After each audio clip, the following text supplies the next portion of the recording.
Bonjour, c'est Fabrice. Pour cette première vidéo, j'ai choisi de vous parler du dock.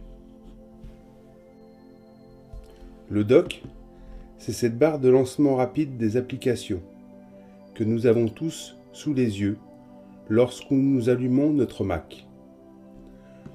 Nous allons voir ensemble comment l'organiser et la personnaliser.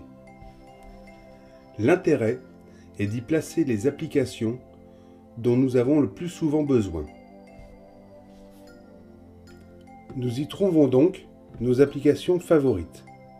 En outre, le dock affiche les applications en cours d'exécution ainsi que les fenêtres réduites. Petite astuce, pour voir qu'une application est en cours d'exécution, il suffit de regarder en dessous de l'icône la petite LED allumée. Dans cet exemple, Safari est en cours d'exécution. L'application est donc lancée. Pour que Safari ne soit plus exécuté, il faudra quitter l'application et la petite LED s'éteint. Nous allons voir maintenant comment supprimer des applications du dock. Pour supprimer une application, il suffit de prendre son icône, de la placer hors de la barre sur le bureau. Je vois d'ores et déjà un espèce de petit nuage se former. Je lâche et l'application a disparu. Il n'y a que deux icônes ou deux applications que nous ne pourrons pas retirer de la barre du dock. Cela concerne le Finder ainsi que la corbeille. Toutes les autres peuvent être supprimées.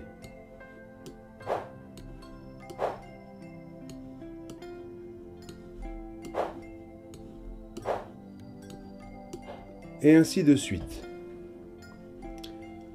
Quant à l'application en cours de lancement, dans ce cas, c'est ScreenFlow qui me sert à l'enregistrement de cette vidéo.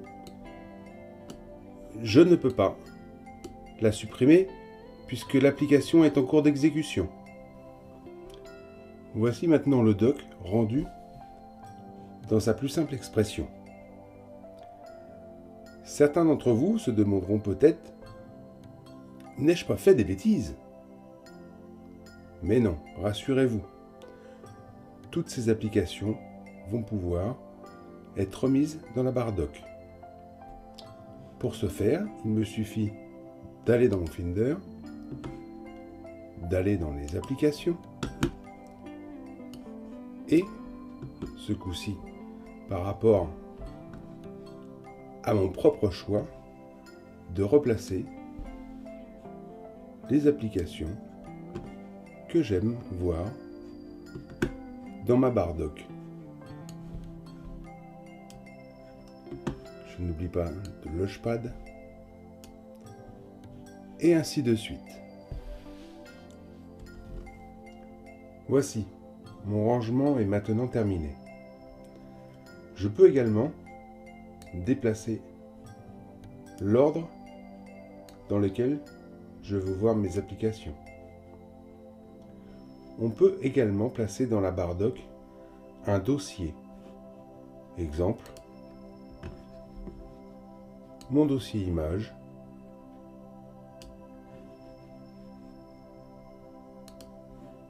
dans lequel j'aime bien aller traîner régulièrement. Ce dossier n'est pas une application. Il ne peut pas être mis avec les applications. Je le mets à côté de la corbeille. Nous allons voir maintenant les préférences système de la barre dock. Le premier réglage que je vais pouvoir effectuer, c'est jouer sur la taille de la barre, grande ou petite. Ensuite, jouer sur l'agrandissement. L'agrandissement, c'est lorsque je place ma souris sur la barre, je vois un effet d'agrandissement des icônes. Cet effet est directement proportionnel à la taille de la barre. Plus la taille de la barre est petite, plus l'agrandissement sera important. Plus la taille de la barre est grande, et là, on ne voit plus du tout d'agrandissement. Ensuite, sur sa position, à gauche ou à droite.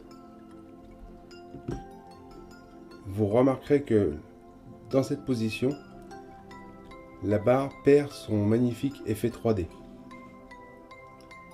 En règle générale, on aime bien la voir en bas. Après vient le type de réduction. Par défaut, l'effet génie. C'est l'effet que l'on a lorsqu'on ouvre une fenêtre ou une application.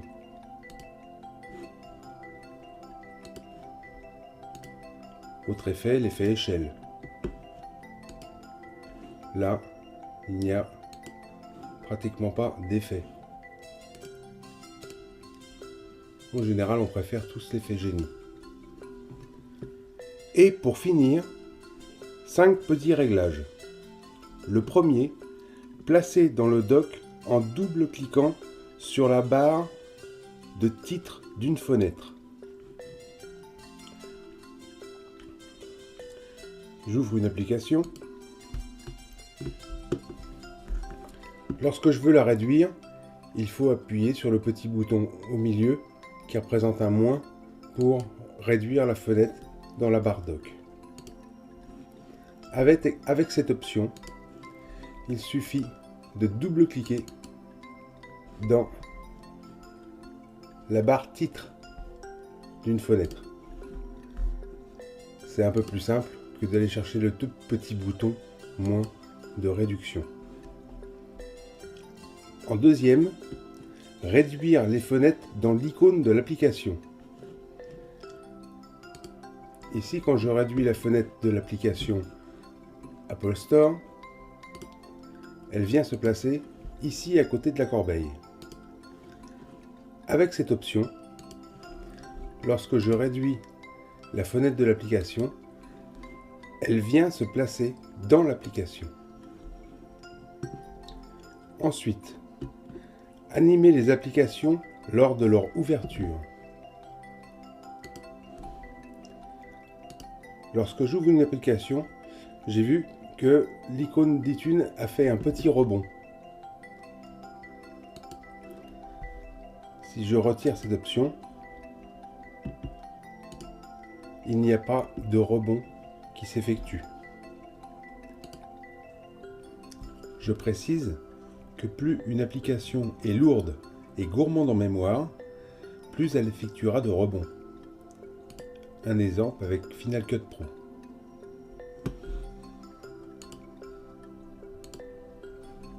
Ensuite, masquer, afficher automatiquement le dock.